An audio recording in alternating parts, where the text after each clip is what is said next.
Adesso apriamo il Canevon 1906. Ne viene il groppo sul stomaco. Bravo. L'apertura di una storica cantina, anzi di una cantina secolare, come prima immagine per la nuova puntata di Agricoltura Veneta. Benvenuti. 2 gli argomenti di questa settimana: il primo qui in collina, nelle colline dell'Asolano; il secondo invece riguarderà gli anziani, però andremo veramente a quota zero, andremo a Forte Marghera. Partiamo dall'Asolano perché qui un imprenditore ha deciso di investire anche su percorsi naturalistici, non solo sul prosecco. E allora, Antonio Dal Bello, cosa ti è venuto in mente per riaprire questa cantina che apparteneva a quando voi eravate Poareti e Mezzadri? È una storia di 30 persone che vivevano col reddito di questa riva dei frati, di questa collina, e quel Canevon era quello che era il patrimonio. Si producevano più di 10.000 litri di vino bianco dei Colli Asolani. Qui si vive di questo. Allora, da imprenditore però, facciamo un po' di conti. Lei ha investito molto su questo territorio facendo questo percorso, perché deve esserci un ritorno, perché bisogna puntare anche al turismo, non solo ad immobiliare.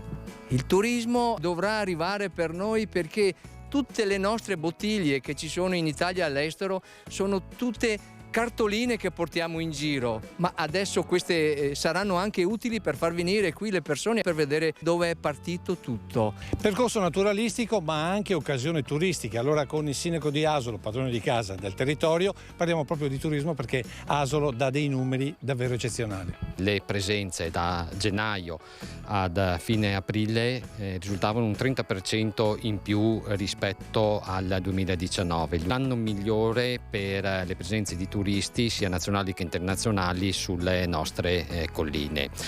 Eventi come questi sono importanti anche per il messaggio che diamo. È fondamentale che la pubblica amministrazione che si occupa del turismo cooperi e lavori insieme con i privati che attraverso i loro prodotti fanno da volano per il turismo stesso, cioè cerchiamo di darci una mano uno con l'altro, e queste sinergie fanno solo che bene a tutti. Grazie, e adesso i titoli.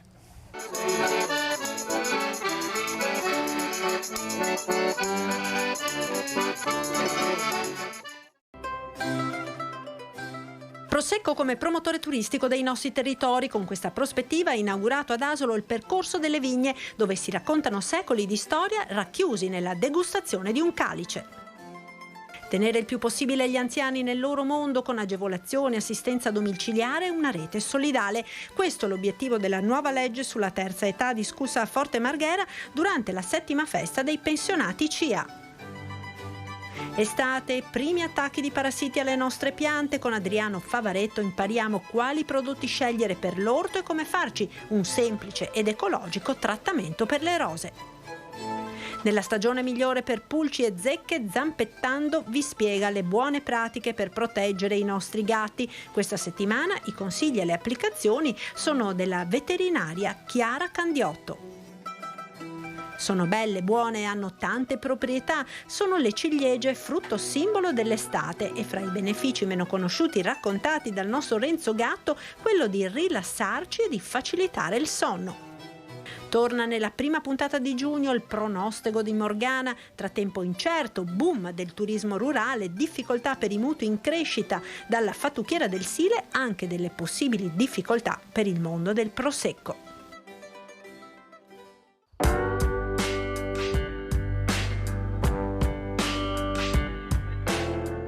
Percorso turistico, quindi attrattiva turistica che si può percorrere solo se si arriva bene in queste zone qua. Allora, con Claudio Sartor, che è il delegato della provincia per quanto riguarda la viabilità, oltre che sindaco di Cornuda, tracciamo un punto della situazione per quanto riguarda la viabilità. Attrattività che è aumentata di questi territori, maggiore facilità comunque di arrivarci, perché la pedemontana sicuramente è un punto fondamentale in questo senso, quindi siamo più vicini a tante direttrici. Poi la viabilità interna ha bisogno di alcuni miglioramenti, ma su questo credo che la provincia stia investendo parecchio. Penso alle gallerie del Grappa, dove comunque abbiamo investito 1 milione di euro come provincia e siamo ormai alla fine del cantiere. Importanti investimenti li abbiamo fatti anche sulle zone del Cansiglio e di altre realtà, insomma, del quartiere del Piave, dove insomma c'è una fragilità delle strade. Alle nostre spalle il Grappa.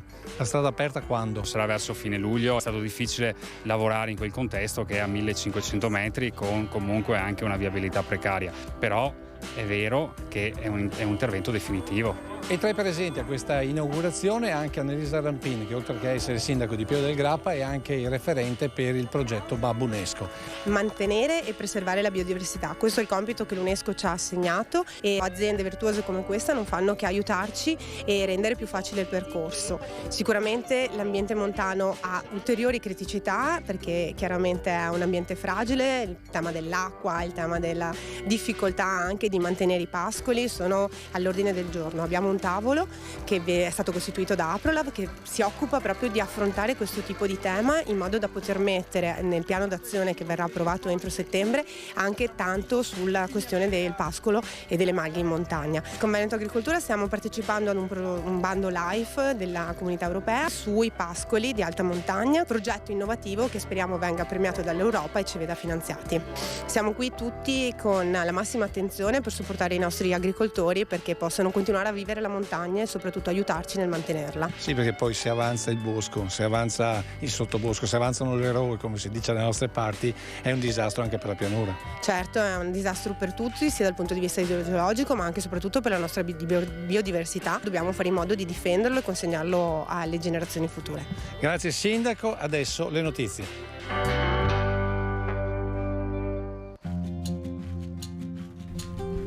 Le commissioni congiunte di Agricoltura e Ambiente del Senato hanno dato il loro assenso all'emendamento sul miglioramento genetico agganciato al decreto legge sulla siccità. Si tratta di agevolare tecniche di evoluzione assistita in agricoltura diverse dagli OGM. Le TEA rendono possibile inattivare geni, ad esempio quelli che conferiscono sensibilità alle malattie, permettendo di rendere la produzione più resistente alla siccità o ai parassiti. In questi anni sono stati ottenuti straordinari risultati con la sperimentazione in laboratorio e ora, con l'emendamento, la ricerca potrà ancora migliorare con il passaggio alla sperimentazione in campo. Veneto Agricoltura sta sperimentando 2 strategie per affrontare il cambiamento climatico e gli eventi meteo estremi sempre più frequenti, con 2 invasi alla Brussa di Caorle e a Mogliano. Qui in particolare, nell'azienda pilota dimostrativa di ANA, è stato realizzato un piccolo bacino coltivato a seminativo e destinato ad accogliere le acque in eccesso. L'invaso, per come è stato progettato e realizzato, consente anche la raccolta di dati sull'effetto degli allagamenti alle colture agrarie, che serviranno da parametro per gli indennizi agli agricoltori. Il consorzio Tutela Formaggio Asiago sceglie all'unanimità Fiorenzo Rigoni come presidente. Lo ha deciso il primo consiglio di amministrazione del 30 maggio. Nel segno della continuità la decisione verso il delegato del caseificio Pennara-Asiago, eletto alla conduzione del consorzio, che riunisce 35 caseifici produttori e 6 aziende di stagionatura nelle zone di produzione della DOP nelle province di Vicenza, Padova, Treviso e Trento. Insieme a lui è stato riconfermato vicepresidente Fabio Finco dell'azienda casearia Monti Trentini di Grigno Valsugana, mentre continua a crescere la presenza in consiglio delle socie, con l'ingresso insieme alla malghese Lorella Frigo anche di Barbara Dal Pozzolo. Scongiurare la pesca eccessiva, regolare controlli, verificare l'importazione e nuove regole di sicurezza. Questi gli obiettivi delle modifiche al regolamento europeo approvato nei giorni scorsi a Bruxelles. I pescherecci saranno localizzati attraverso un dispositivo VMS e avranno l'obbligo di registrare elettronicamente le loro catture. Chi eserciterà la cosiddetta pesca ricreativa di specie specifiche dovrà essere immatricolato e dovrà registrare e trasmettere le catture utilizzando un sistema elettronico. Per ciò che attiene all'obbligo di sbarco, si dovranno impiegare strumenti per il monitoraggio elettronico a distanza per garantire che le catture indesiderate siano portate a terra. Infine, per la tracciabilità del pescato sarà interessata tutta la catena di approvvigionamento, cercando di rendere più semplice localizzare i prodotti della pesca e dell'acquacoltura freschi, compresi i prodotti trasformati, dopo uno studio specifico e una fase di transizione di 5 anni.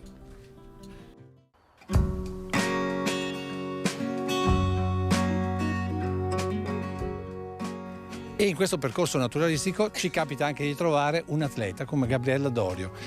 Beh, a mangiare ciliegie? Questa è la stagione e fra l'altro sono buonissimi. Da atleta questo percorso come lo vede e cosa consiglia? Beh, è un percorso bellissimo, non solo panoramico, anche bello proprio come da percorrere. Bisogna anche guardarsi intorno, cioè gli alberi da frutta, tutte le piante, è bellissimo perché io che sono un'appassionata, perché sono nata in campagna e ho vissuto sempre con questa passione, tuttora ho un pezzo di terra che ci lavoro, e vedere un posto così tenuto fra l'altro in ordine come questo, beh, è bellissimo. Scarpette da trekking, quelle giuste ci vogliono qui, oppure anche scarpe a normale da ginnastica? Ma va bene qualsiasi scarpa, l'importante è avere voglia di muoversi e andare in mezzo alla natura. Grazie, adesso noi ci fermiamo per un po' di pubblicità e passeremo dalla montagna al mare nella seconda parte.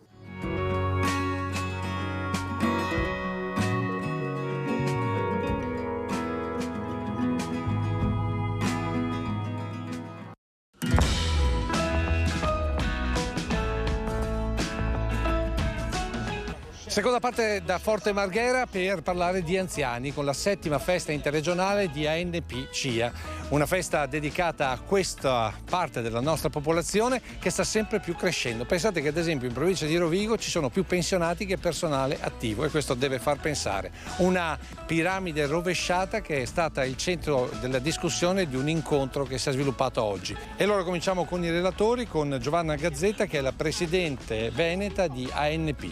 Perché il titolo Anziani sì grazie?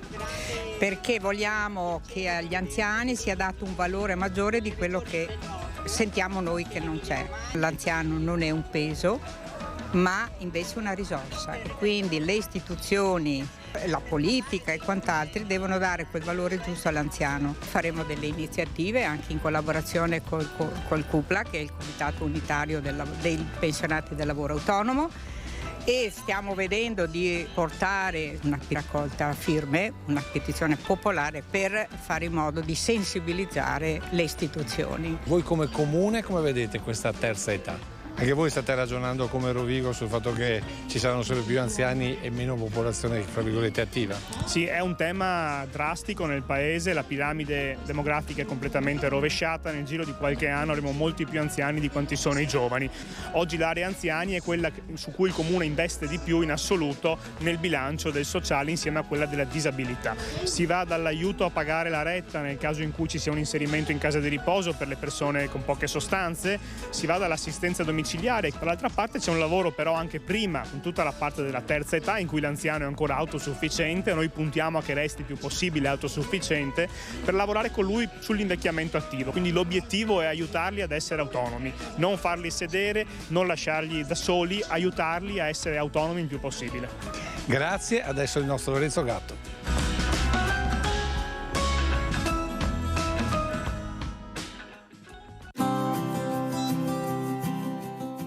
Ciliegie. Oggi parliamo di ciliegie. Perché? Perché è il frutto che ci dice che sta iniziando l'estate. La ciliegia è un alimento tutto sommato anche ipocalorico.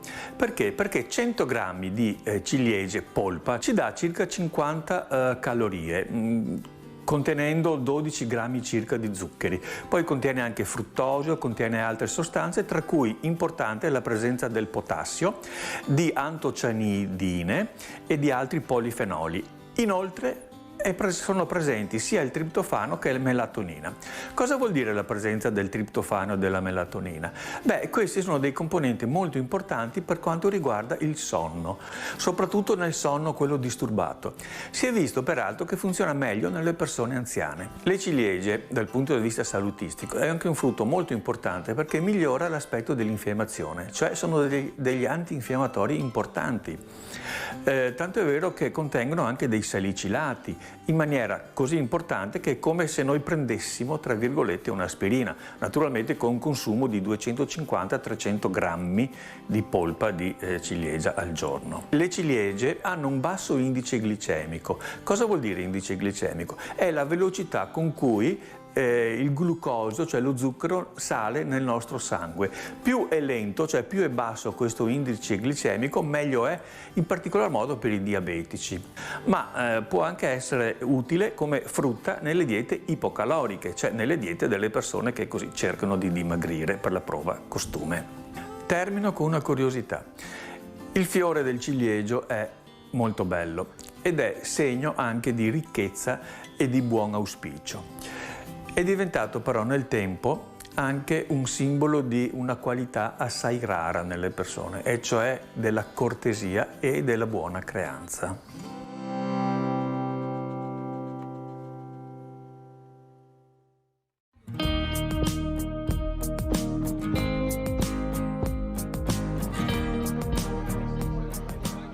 Annalisa Mandorlino è la segretaria nazionale di Cittadinanza Attiva. Cittadinanza Attiva è un'organizzazione di cittadini che non vogliono partecipare alla vita pubblica solo in occasione delle elezioni, ma vogliono giocare un ruolo da protagonisti anche nel quotidiano. Pensate che noi siamo nati nel 1978, esattamente l'anno in cui è stato istituito il Servizio Sanitario Nazionale, e ci siamo accorti che il soggetto più fragile erano proprio gli anziani. Così, grazie a un patto che si è costituito tra tanti soggetti della società civile, Cittadinanza Attiva è uno di 58 dei soggetti che costituiscono questo patto, abbiamo fatto pressione affinché nella missione 5 del Piano Nazionale di Ripresa e Resilienza fosse prevista una riforma per gli anziani non autosufficienti, che sono una categoria già molto numerosa, 3 milioni di persone, ma se si considera le loro famiglie si arriva a 10 milioni di persone.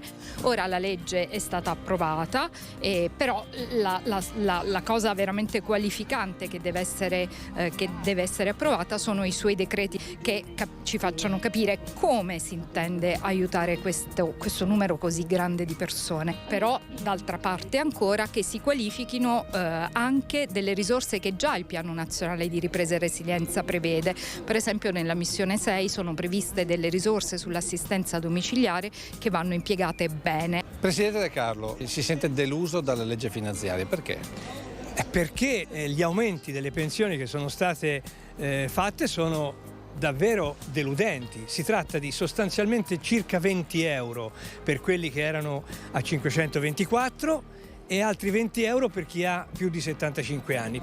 A fronte di un'inflazione che conosce una progressione dall'8 al 12%, e francamente l'effetto è un effetto molto minimo, e quindi ci vogliono degli impegni. La società, lo Stato, il governo deve affrontare questo tema degli anziani e della loro condizione, sapendo che già sono un terzo della popolazione, sono oltre 15 milioni e nei prossimi anni aumenteranno. Quindi dal prossimo mese cominceremo incontri sul territorio con tutti i parlamentari per rappresentargli la nostra piattaforma, che è l'aumento delle pensioni minime tutte, almeno fino a 780 euro, che è la pensione di cittadinanza, che è ancora in vigore. Poi vogliamo una riduzione del carico fiscale sulle pensioni. Chiediamo che ci sia un cambiamento nel trattamento delle donne, che sono quelle che prendono le pensioni più basse. Poi il contributivo secco, noi andremo nei prossimi anni a trovare delle persone che riceveranno delle pensioni che addirittura saranno più basse di quelle che attualmente ci sono. Quindi chiediamo che venga istituita una pensione base sulla quale poi ciascuno mette il suo percorso lavorativo. Grazie, adesso il nostro Adriano Favaretto.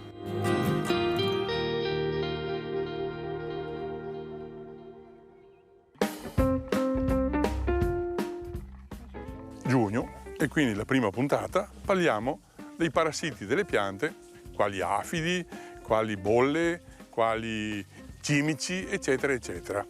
Nel mercato ci sono prodotti chimici, ci sono prodotti bio, oppure ci sono anche prodotti fatti in casa.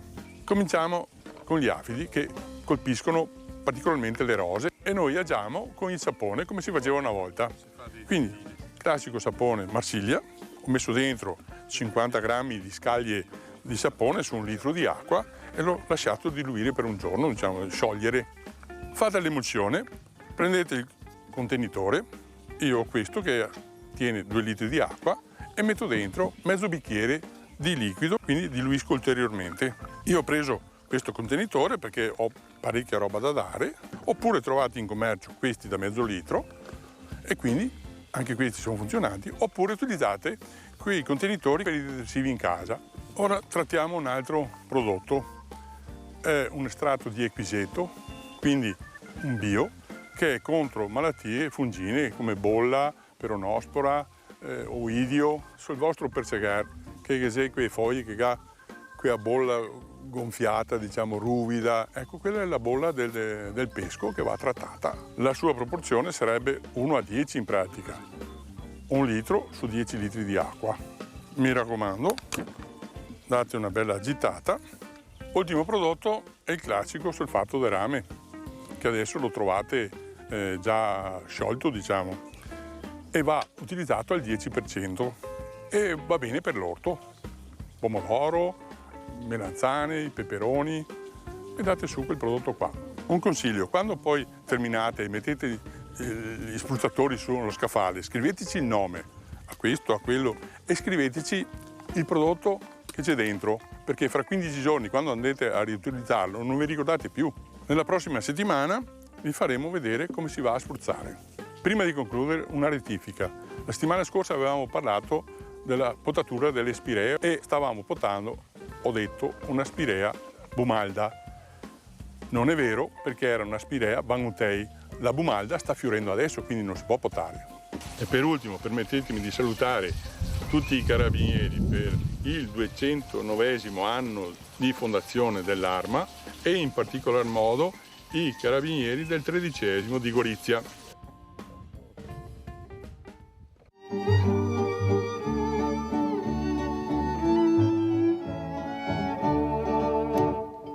E tra i relatori di questo momento di incontro anche il Monsignor Vincenzo Paglia, presidente della Pontificia Accademia per la Vita, ma in questo caso presidente di un'altra situazione. Sì, della Commissione per la riorganizzazione della sanità degli anziani. Il Ministero della Salute ha creato questa commissione per individuare quali sono le prospettive di 30 anni di vita in più dopo la pensione. I numeri sono questi, che noi anziani ultra 75 anni siamo 7 milioni, di cui 3 non autosufficienti, e sono davvero tanti. Di questi 3, 280.000 sono nelle RSA, per le quali si spendono circa 12 miliardi l'anno.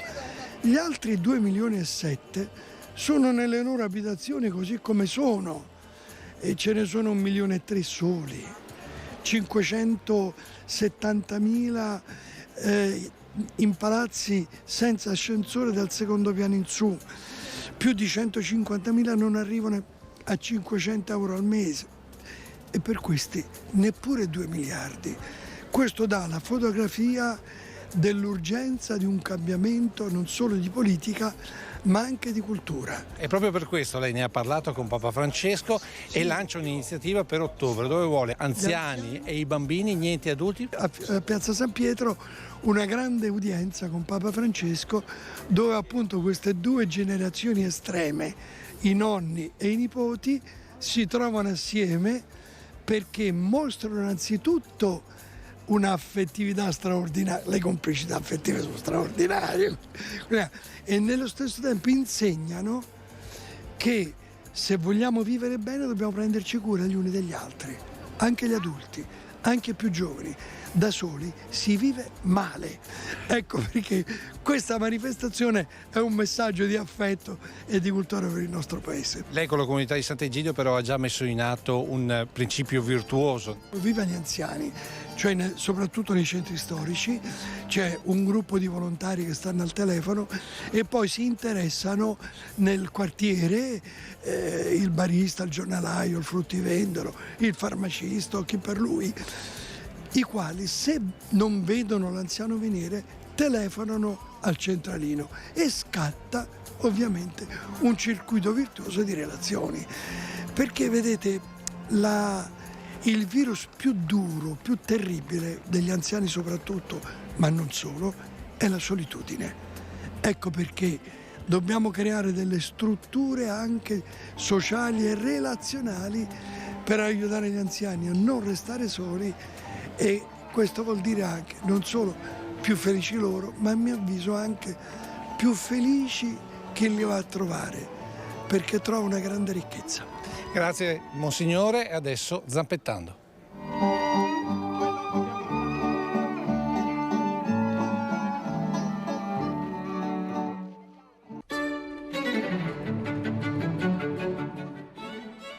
Ciao a tutti, sono Chiara Candiotto e lavoro presso la clinica veterinaria di Casale sul Sile. Oggi siamo qui per parlare con questa splendida gattona di parassitosi nei gatti. Come abbiamo visto le temperature sono cambiate, per cui questo è proprio l'inizio del periodo in cui aumentano in maniera sensibile pulci e zecche. Ricordiamoci che sono parassiti che possono trasmettere malattie molto importanti, per cui è buona norma proteggerli, non solo nel periodo estivo, questo andrebbe fatto tutto l'anno per i gatti che vivono in ambiente esterno, quantomeno nel periodo caldo per quelli che vivono in appartamento. Per quanto riguarda il gatto abbiamo 3 opzioni. Una è la pipetta, abbiamo le compresse da dare per via orale e poi abbiamo i collari antiparassitari. Ecco, sul collare non tutti i gatti lo tollerano bene, io personalmente non lo consiglio tantissimo per gatti che vivono nell'ambiente esterno, questo perché se per caso saltano una rete o passano attraverso un cancello, scappano eccetera, possono rimanere impigliati. I vari prodotti proteggono quasi tutti per pulci e zecche, alcuni proteggono anche per parassiti intestinali e anche per punture di zanzare. Qui abbiamo Sissi, una gattona di 6 anni, sterilizzata, che vive sia all'aperto che in casa, preferibilmente però all'aperto. Vi faccio quindi vedere come applicare una pipetta sul gatto. Allora, generalmente consiglio di mettere i pollici delle proprie mani in corrispondenza delle protuberanze delle scapole.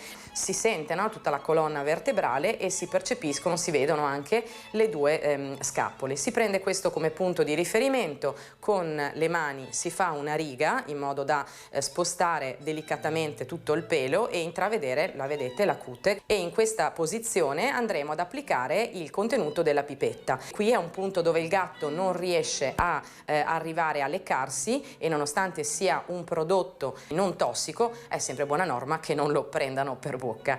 Una volta applicato consiglio, tanto più per chi ha gatti a pelo lungo, di utilizzare il retro della pipetta per spostare il pelo e coprire la zona di applicazione. In questa maniera anche per voi non entrate in contatto con un prodotto. Qualora succedesse consiglio di lavarsi le mani in ogni caso perché viene assorbito anche da noi. Ricordo un'ultima cosa, che tutti i parassiti che prendono i nostri animali possono colpire anche noi. Presterai particolare attenzione alle zecche che veicolano delle malattie estremamente pericolose, estremamente importanti, che vanno tenute sotto controllo e monitorate.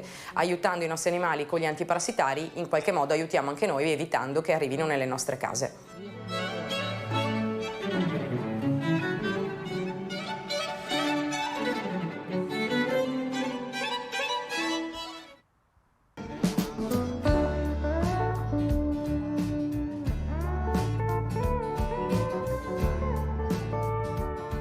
Presidente Passarini, alla luce di quello che ha detto Monsignor Paglia prima e che abbiamo sentito, qui c'è un paradigma da cambiare. Un 30% della nostra popolazione italiana è fatta di anziani, di pensionati, e quindi miliardi che vengono investiti spesso anche nell'assistenza, mentre una parte che sarebbe più attiva non ha strategie di visione, di recupero di quello che è un ruolo che ha l'anziano all'interno della nostra società. Ecco, ma allora il Veneto ha una visione per l'anziano che ha sempre coltivato la terra? Credo che la Regione Veneto si deve porre cosa fare per questo settore. Noi abbiamo una parte di società che nel momento in cui smette di lavorare entra in un limbo di invisibilità, mentre invece una parte preponderante e attiva. Cioè il senso della comunità, il recuperare anche la parte umana delle persone, che avviene, attenzione, all'interno delle aziende agricole. Se pensiamo che oggi il valore della comunità rurale, il valore appunto della produzione locale, la possibilità di garantire ai nostri cittadini di prodotti sani, salubri, a prezzi anche equi, è un elemento, fa parte di un elemento della visione che ha l'agricoltura, deve essere però recuperata anche all'interno della società, e noi come organizzazione di categoria, CIA in questo caso, ma ANP, l'Associazione dei nostri pensionati, possiamo dare anche dei suggerimenti per andare verso questa direzione. Grazie Presidente Passarini, adesso le previsioni.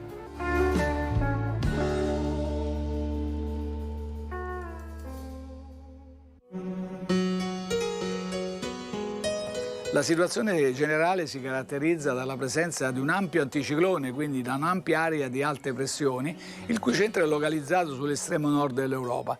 Come evidente dalla carta del tempo, vedete l'ampiezza di questa alta pressione va dall'Atlantico fino a interessare quasi l'Europa orientale. Ma è una posizione critica per noi, perché oltre a proteggerci relativamente, marginalmente, attiva una circolazione di aria che si muove in senso orario, quindi si pongono dei sistemi perturbati, delle linee di instabilità da est che investono appunto da nord-est tutte le nostre zone. Correnti da nord-est sono correnti un po' più fresche che vanno a confluire, a scontrarsi potremmo dire, con aria più calda che permane ormai da giorni sulle nostre zone. Ecco, lo scontro tra queste due masse d'aria provocherà annuvolamenti irregolari, molto instabili, precipitazioni anche temporalesche. Infatti per domenica inizialmente un cielo nuvoloso, ma non molto, anche con ampi spazi di sereno. Nel pomeriggio potremo subire il passaggio di un nuovo impulso di aria instabile, quindi degli annuvolamenti che aumenteranno, con possibilità in serata di qualche breve precipitazione,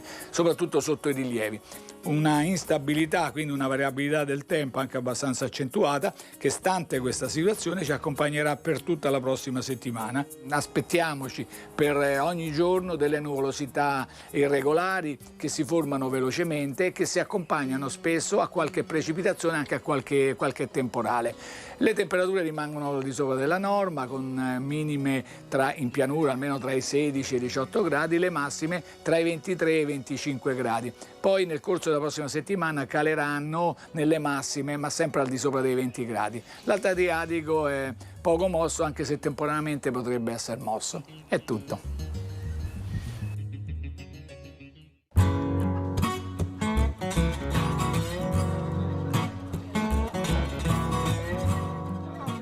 E per le conclusioni siamo con il presidente nazionale di CIA, Cristiano Fini. Presidente, anziani, dignità da dare a loro, ma dare dignità anche come anziani agricoltori. Dobbiamo cercare soprattutto nelle aree interne del paese di ridurre il divario con le aree urbane attraverso servizi, infrastrutture, cercare di mantenere l'insediamento su quelle aree degli anziani. Dopodiché c'è un ragionamento legato all'invecchiamento attivo, cioè sono persone che sono assolutamente fondamentali e devono sentirsi al centro della società per il ruolo sociale che hanno e anche per il contributo che possono dare dal punto di vista economico. Quindi abbiamo il dovere di sostenere e di ridare davvero una grande dignità a un settore che per noi è sempre più fondamentale. Lei dialoga costantemente col governo, ma questo lo capiscono a Roma? Ma lo capiscono, noi stiamo facendo di tutto per innalzare le pensioni minime, perché c'è un tema anche di dignità economica per gli anziani. Pensioni per gli agricoltori di 500-600 euro al mese sono scandalose, lo abbiamo detto, io l'ho detto alla Premier Meloni, che ha capito questo tipo di impostazione. È chiaro che nella manovra finanziaria ultima qualcosa è stato messo, ma ancora troppo poco. La Premier Meloni è consapevole del fatto che saremo molti più anziani e molti meno giovani e attivi?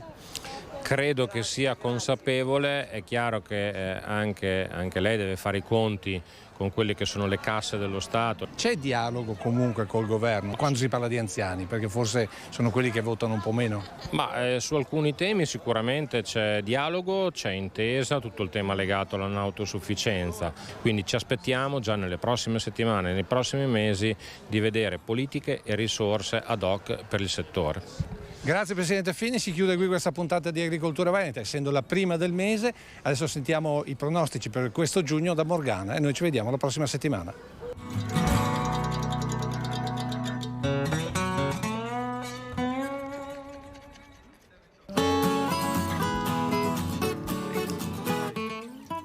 Buondì e buona estate da Morgana del Silente, anche sto mese qua a contarvi il futuro, buona gente. Beh giornale, ma ancora un po' di acqua, sti 30 di me porterà. Chi che ga semenasso turco se tirerà in qua, dopo i tanti dubbi sulla siccità. Una roba base tutto sto gran in giro. Campi con oro che si muove col vento.